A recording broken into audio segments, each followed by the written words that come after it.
Ama yaksha apa ta ora wedi sapa adukum salah siji sira kabeh. Apa adukum salah siji sira kabeh. Idarafa nalikane ngangkat sapa ahad rasau ing sirai ahad.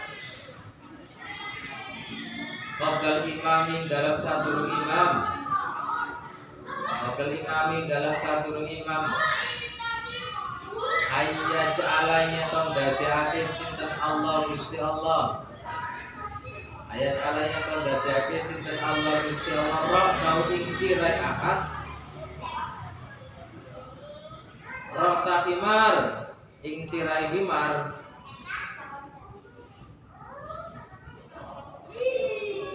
Au ya ja'ala utawa dadekake sinten Allah suratahu ing bentuke ahad. Suratahu ing bentuke ahad. Suratahu himarin ing bentuke himar. Rawahu Syaikhaini. Hadis yang selanjutnya Rasulullah mengatakan, apakah salah satu dari kalian itu enggak takut kalau mengangkat kepala sebelum imam? Takut kalau Allah menjadikan sirai bentuknya himar. Oke, mau bentuknya himar ya? Apa? Atau Allah menjadikan bentuknya orang sholat yang mendahului imam itu berupa bentuk dari himar.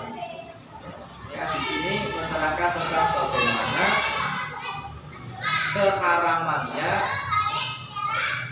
keharamannya seorang makmum gerakannya di sini imam. Kata Rasulullah. Ya, kalau kita jamaah, imam belum ada qaul Allah, jangan mendahului. Haram mendahului gerakan imam. Malah ada di dalam kitab fikih kalau mendahului sampai 3 kali malah justru batal. Kalau mendahului awal haram. Jadi seorang makmum gerakannya harus setelah gerakan imam. Ya, imamnya mau kalau imamnya rukuk duluan, jangan imamnya burung Allah baru bisa. Ngurung di itu bisa. Haram hukumnya ya. Gak boleh waktu sholat.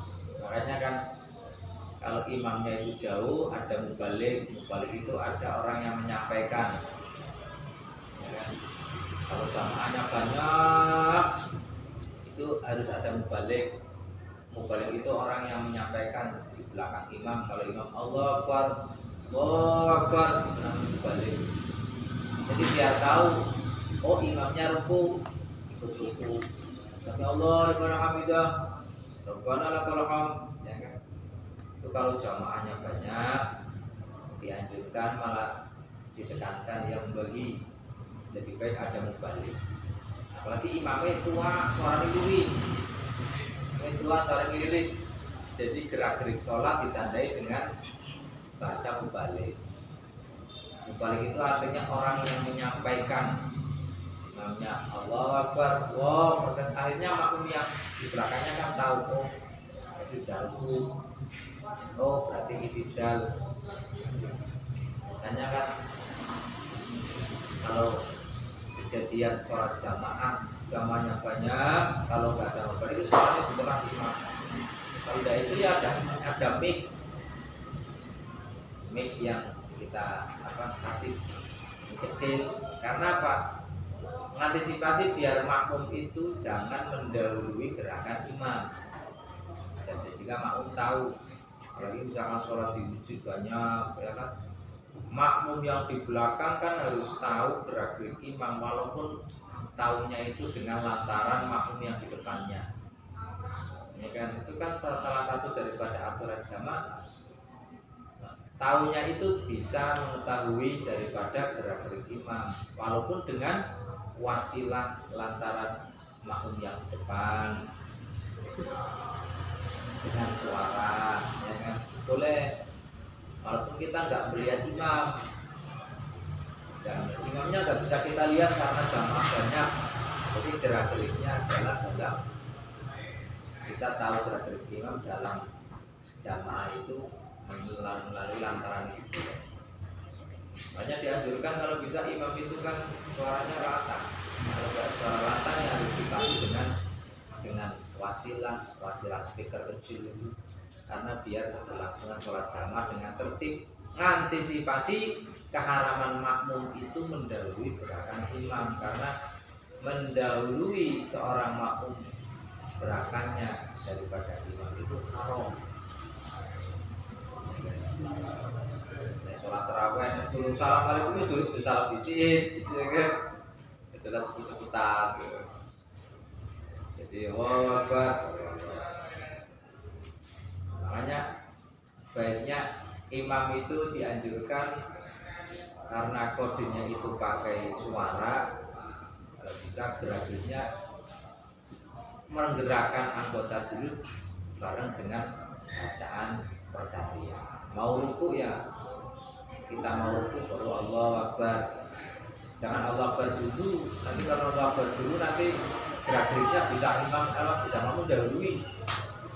Setelah sujud, nah misalkan setelah sujud orang imam kalau bisa setelah sujud ini sudah bangkit jeda berapa baru Allah Akbar. Jadi nanti kan makmum mengikuti gerak-gerik imam setelah imam.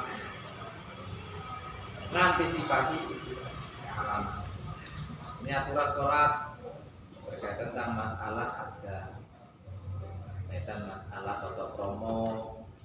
Ini ada dohir, orang boleh mengangkat pandangan kita ke atas. Itu kan karena ada dohir yang nantinya biar kita tahu sholat itu menghadap sama siapa. Lagi menghadap sama Allah, dohir batin. Karena ibadah dohir batin itu antara lain adalah sholat. Dohirnya ada aturan, batinnya kita harus sadar kita lagi melakoni sholat. Ya kan, dibarengi dengan bacaan, batin kita harus menyadari saya lagi dilihat sama Allah, saya lagi beribadah sama Allah. Minimal kayak gitulah. Walaupun kita nggak khusyuk, pikiran kita kemana-mana, ada kayak gitu. Ini pikirannya lagi sholat atau pikirannya pengen bakso, pikirannya pengen gorengan.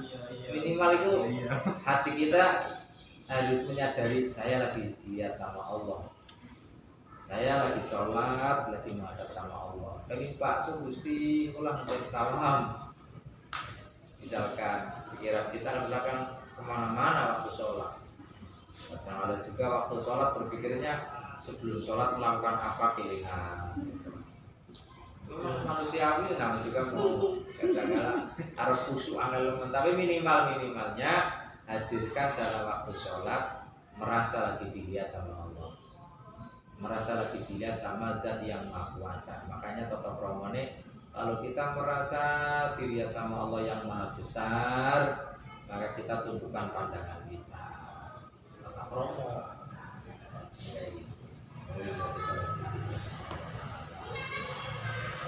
kan mengucapkan Allahu Akbar, Allah itu yang Maha Besar. Jadi kita harus menyadari selain Allah nggak ada yang Maha Besar.